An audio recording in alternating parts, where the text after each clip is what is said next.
ನಿಲ್ಲಿಸಿದೆ ನೀನು. ಜಾತ್ರೆಯ ಸಂದರ್ಭದಲ್ಲಿ ಆಗಬಹುದಾದಂತಹ ಶವಗಳ ಯಾತ್ರೆಯನ್ನು ನಿಲ್ಲಿಸಿದೆ. ಆದರೆ ನೆನಪಿಟ್ಟರೇನು ಈ ಊರಿನವರು,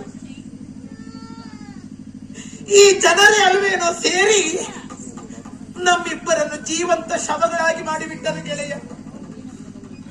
ಜೀವಂತ ಶವಗಳು ನಾವು. ಹೋಗುತ್ತೇನೆ ನಾನು, ಆದರೆ ನಿನಗೆ ಬರಬಹುದಾದಂತಹ ಅಪವಾದವನ್ನು ಕೇಳಿ ನನ್ನ ಮನಸ್ಸು ಕೇಳುತ್ತಿಲ್ಲವು. ಮಾತ್ರವೇ ಅಲ್ಲ, ಜನ ಏನು ಬೇಕಾದ್ರೆ ಹೇಳಲಿ, ಆದರೆ ಗೆಳೆಯ ಕಳೆದುಕೊಳ್ಳಬೇಡ ನಿನ್ನ ಅಣ್ಣನನ್ನು.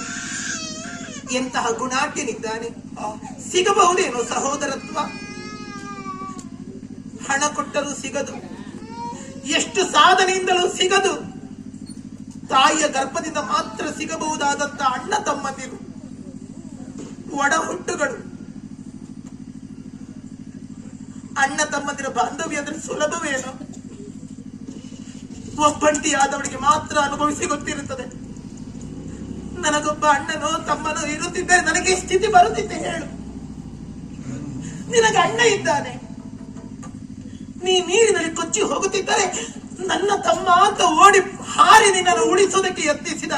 ತನಗೀಜು ಬಾರದೇ ಇದ್ದರೂ ನಿನ್ನನ್ನು ಬದುಕಿಸುವುದಕ್ಕೋಸ್ಕರವಾಗಿ ನೀರಿಗೆ ಹಾರಿದ ನಿನ್ನ ಅಣ್ಣ ಎಂತ ಗುಣಾಟ್ಯ. ಅಂತ ಅಣ್ಣನನ್ನು ಕಳಕೊಳ್ಳುತ್ತೀಯೇನು?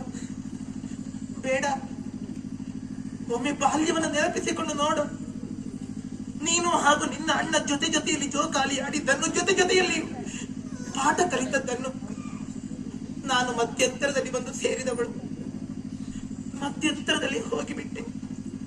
ಆದ್ರೆ ಹುಟ್ಟುತ್ತಾ ಬಂದಂತ ನಿನ್ನ ಸಂಬಂಧವನ್ನು ಮಾತ್ರ ಹಾಳು ಮಾಡಿಕೊಳ್ಳಬೇಡ ಗೆಳೆಯ. ಕೈ ಮುಗಿದು ಕೇಳಿಕೊಳ್ತೇನೋ, ಹೋಗೋ, ನಿನ್ನ ಅಣ್ಣನನ್ನು ಸೇರಿಕೋ. ಇಂಥ ಸಂಬಂಧವನ್ನು ಕೆಡಿಸಿಕೊಳ್ಳಬೇಡ.